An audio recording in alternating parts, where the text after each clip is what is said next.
Terdakwa kasus salah transfer uang Rp51 juta bernama Ardi Pratama dituntut 2 tahun penjara oleh Jaksa Penuntut Umum pada Rabu 24 Maret.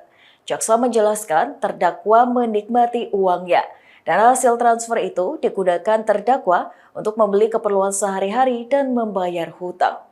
Dilansir oleh Kompas.com, Ardi dituntut 2 tahun penjara oleh Jaksa Penuntut Umum dalam sidang yang digelar secara daring di PN Surabaya pada Rabu 24 Maret. Ardi dinilai bersalah melanggar pasal 85 Undang-Undang Nomor 3 Tahun 2011 tentang transfer dana. Zulfikar selaku Jaksa Penuntut Umum menyebut pertimbangan yang memberatkan terdakwa sudah menikmati uang hasil salah transfer itu, serta terdakwa terlihat terbelit-belit dalam persidangan. Terkait tuntutan jaksa tersebut, Ardi melalui tim kuasa hukumnya akan mengajukan pembelaan pada pekan depan. Sebelumnya diberitakan Ardi yang berprofesi sebagai makelar mobil ditahan sejak 26 November 2020 lalu. Ia mendekam di penjara setelah dilaporkan oleh mantan pegawai BCA, Nur Juzaimah, karena memakai uang salah transfer sebesar Rp51 juta. Ardi mengira uang itu adalah komisi penjualan 2 unit mobil dari usahanya. Namun, ternyata uang yang masuk ke rekeningnya adalah uang salah transfer. Nur mengakui salah memasukkan nomor rekening hingga masuk ke rekening Ardi Pratama. Ia telah berupaya untuk menemui Ardi dan memintanya untuk mengembalikan uang tersebut, namun Ardi disebut tak memiliki itikat baik untuk mengembalikan sehingga Nur melaporkan Ardi ke polisi.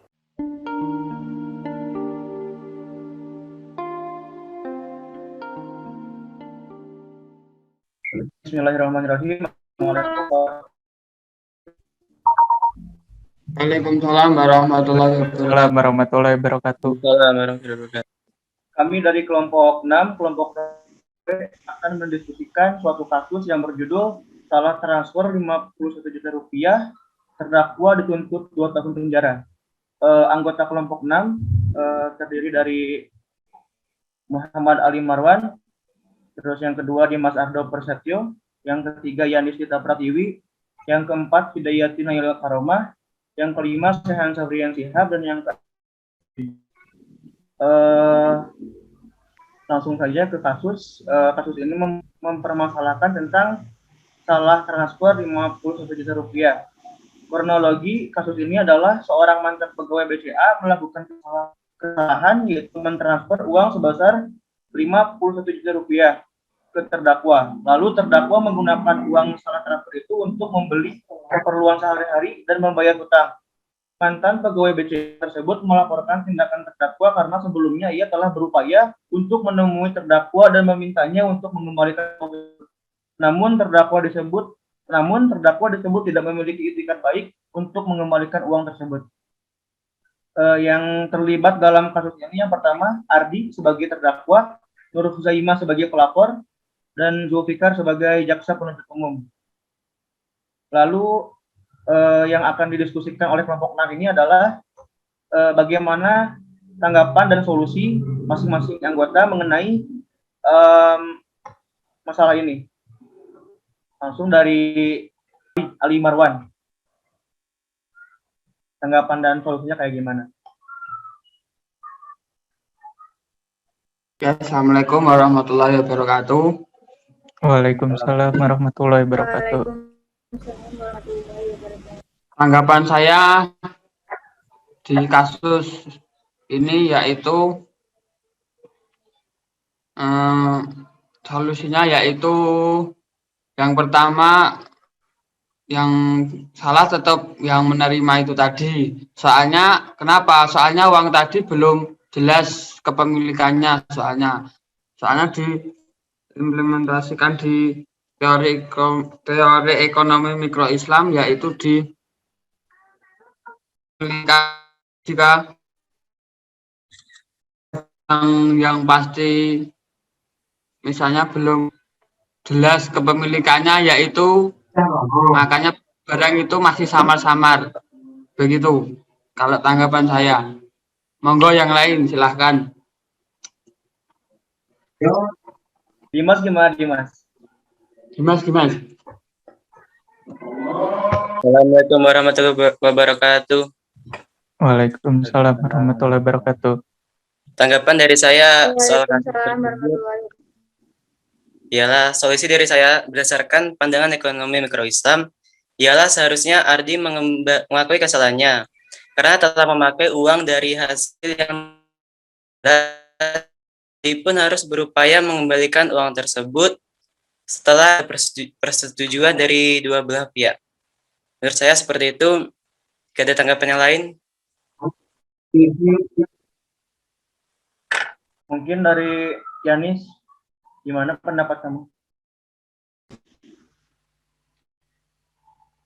Kalau menurut saya, menurut tanggapan saya,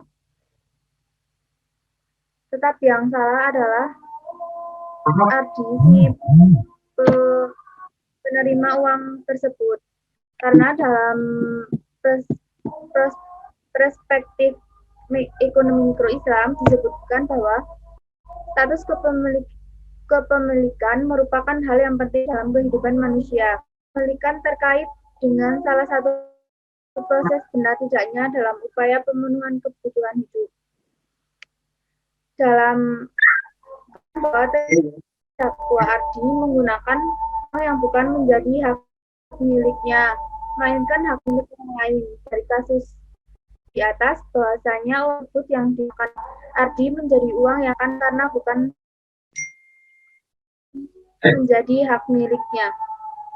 Itu menurut.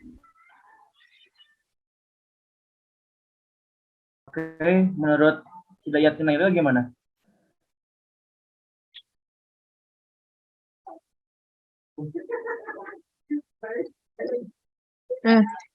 Jadi menurut saya yang salah tetap Ardi Pratama karena di Islam itu telah mengatur syarat-syarat kepemilikan barang. Salah satunya yaitu barangnya halal, yaitu halal zatnya dan halal cara perolehannya.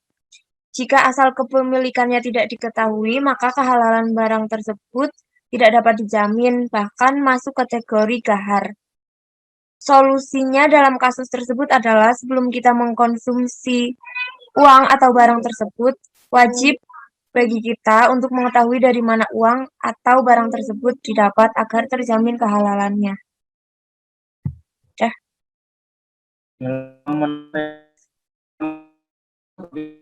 Mas, jadi yang salah memang Ardi, karena memang Ardi itu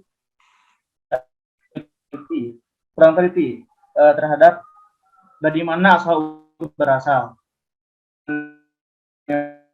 Dan itu adalah termasuk tindakan gharar seperti yang Hidayati paparkan tadi. Dan memang gharar itu kan artinya ketidakjelasan dan jadi intinya sebelum kita mengkonsumsi suatu barang atau suatu uang, kalau misalkan dari kasus ini alangkah lebih baiknya kalau misalkan kita melihat atau mengetahui dari mana uang itu berasal. Jadi biar terjamin kehalalannya. Seperti itu. Kalau misalkan dari Alifudin gimana? Oke, kalau menurut pendapat saya mungkin di sini ada dua perbedaan pendapat ya kalau menurut saya. Soalnya kalau dari sini kan pihak bank yang salah transfer itu juga melakukan kesalahan. Nah, si penerimanya ini kan sebelumnya juga dia berargumen bahwa dia itu menganggapnya mungkin hasil komisi dari jual beli mobil yang dia dapatkan. Nah, dari situ sama dia dipakai untuk keperluan. Nah, pada saat sudah habis mungkin dianya nggak tahu bahwa itu adalah hasil dari salah transfer sehingga menimbulkan masalah yang seperti sekarang ini. Nah, solusinya jadi hampir sama kayak yang sebelumnya. Jadi kita itu harus mengecek segala yang kita terima, ngecek kembali kehalalannya apakah ini benar-benar harta milik kita atau bukan, seperti itu. Kalau misalkan disimpulkan dari opini pribadi tentang diskusi ini intinya kesimpulan ini sebelum kita mengkonsumsi uang atau barang yang kita dapat alangkah lebih baiknya memang jika kita itu mengetahui dari mana barang itu didapat agar dijamin kehalalannya dan tidak menimbulkan masalah seperti sebelum-sebelumnya. Oke, mungkin cukup sekian diskusi dari kelompok 6, kelompok Ronggolawe. Mohon maaf bila ada kesalahan. Assalamualaikum warahmatullahi wabarakatuh. Wah, Waalaikumsalam warahmatullahi wabarakatuh.